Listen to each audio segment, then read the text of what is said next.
Due to the analysis being difficult, their suited samples of similar studies that observed the same variable being repeated had ultimately limited their studies to the maximum age of 25, which did not allow them to study the social avoidance in adulthood of males with FXS. In the future, they would hope to study older adults that have FXS. They would hope they study adults with FXS because there is critical information within them involving changes in brain functions and resultant behaviors.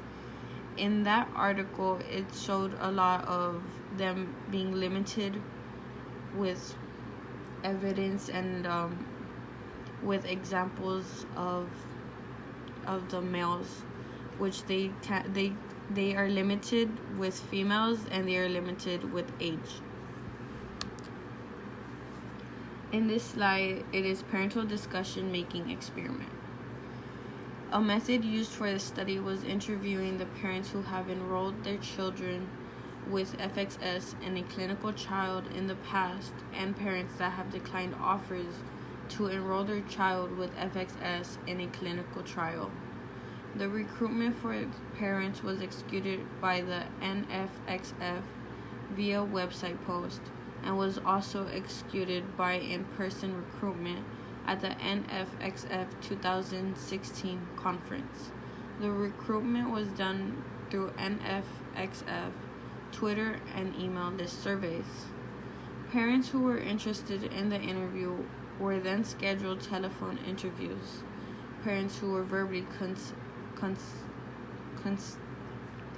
consented at the 2016 NFXF conference were then interviewed following a semi-structured guide. I have listed requirements what the parents need to be in this trial. If a parent wanted to participate, they had to be a parent of a child with FXS no matter the age of child. The parent has to at least be 18 or any age above. The parent has to be able to speak English. The parent has to have experience in whether they choose to enroll their child in a therapeutic trial for FXS, or they have to have experience in declining an offer of participation in a trial.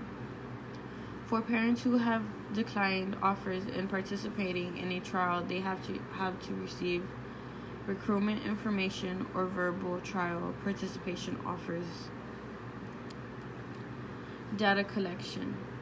In total, 16 phone interviews and 15 in-person interviews were completed between June and November in 2016. People who participated in the interviews provided demographics prior to the interviews. The interviews had already decided on what open-ended questions they were going to ask the participants. They did make certain participants who received multiple trials participation offers focus on specific circumstances. The interview generally took 30 to 60 minutes to complete. References. These 5 links are the ones that I have used in this presentation. They have been very helpful on finding trials of people doing trials of FXS and how they are trying to make it better.